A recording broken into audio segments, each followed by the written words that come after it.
You know that feeling you get? You feel you're older than time? The next song is Where Did It All Go Wrong?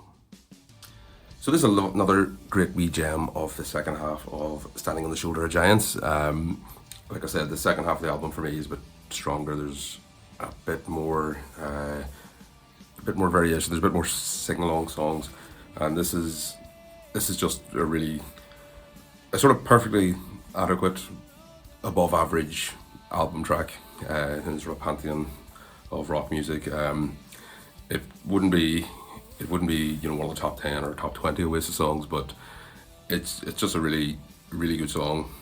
Just in terms of, it's got a great chord sequence. It's got a very catchy melody. Noel's singing is on point. It's a song I don't think they could have put on the Guigsy Bonehead era, because there's a lot of very intricate guitar work happening in the rhythm that you don't really notice unless you're actually really tuning in to hear it. It's one of those songs that if any other band had written it, it would be one of their top tunes, but because it's Oasis, it's just sort of sneaks into the top 50. Again, so apparently Noel said that Liam wasn't able to reach the high notes and therefore wasn't singing on this song. He wouldn't sing on Sunday Morning Call either, which is the next song on the album and also the third single on the album. I do think, I'm totally speculating, but the lyrical content does seem to be directed specifically at one person, and I don't think it's a major stretch to say that one person might have been, late 1990s Liam. Do you keep the receipts for the friends that you buy? Was that a reference to the Fat Dancer from Take That, who has now gone on to 16 number one albums? So that's Robbie Williams I'm referring to. He's got more number one albums now than the Beatles. I will put a wee caveat on that though, that I don't think greatest hits albums should be counted in a sort of albums charts. That's what I mean. They shouldn't even be counted in the albums charts. Greatest hits compilations should not be counted on the albums charts. Forget all the rest of it. Like, any greatest hits, or they should have just a separate list for best ofs and greatest hits, and best of the Eagles would be huge, best of Bob Dylan would be huge, best of the Beatles, best of Rolling Stones, etc. Keep them separate, and if Rolling Stones, who still do keep releasing original albums, if they can make number one with one of their releases in 2026, if they have one, that's congratulatory. But saying somebody's got 16 number one hits albums, and I think 3 of them are variations of greatest hits or covers or tribute albums, I don't think it should really count. Now, the Beatles did not have 16 albums, never mind 16 number one albums, so they would also be scaled right back. You would start getting to the point where probably Madonna would be one of the record holders in that regard.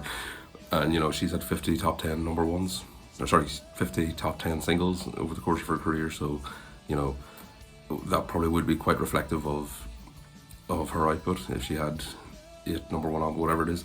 The intro of the song is, it starts off Noel counting in, and then it's a very sort of rudimentary drum beat, and then the guitar drops, and it's disarmingly straightforward in terms of it's just 2 chords, but whatever way those 2 chords merge together or meld together, it is sort of hair-raising, like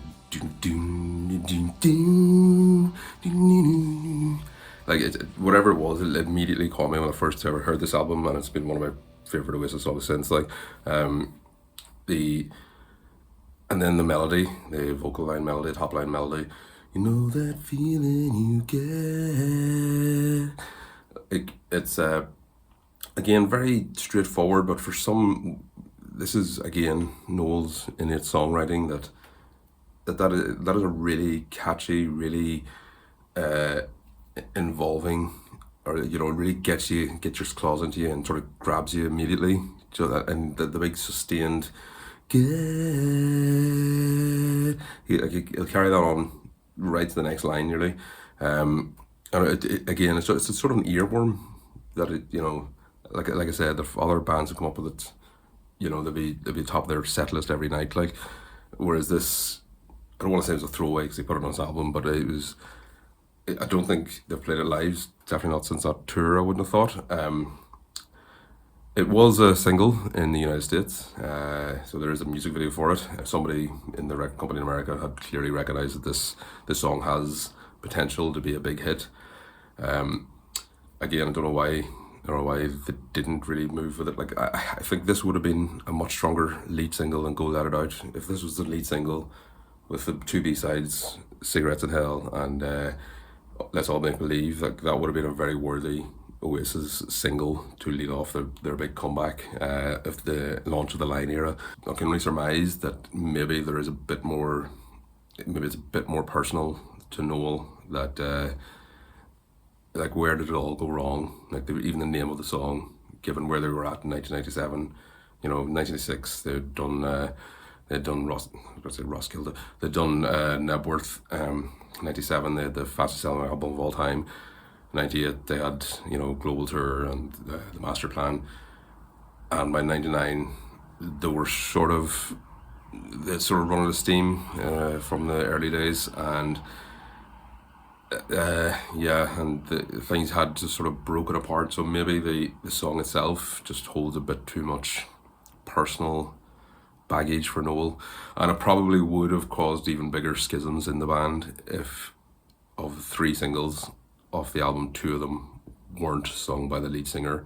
So and the one that was Go Let It Out, which wasn't really a great showcase for Liam's talent, and if that was only one of the three singles to have him in the vocal, it probably would have created further animosity.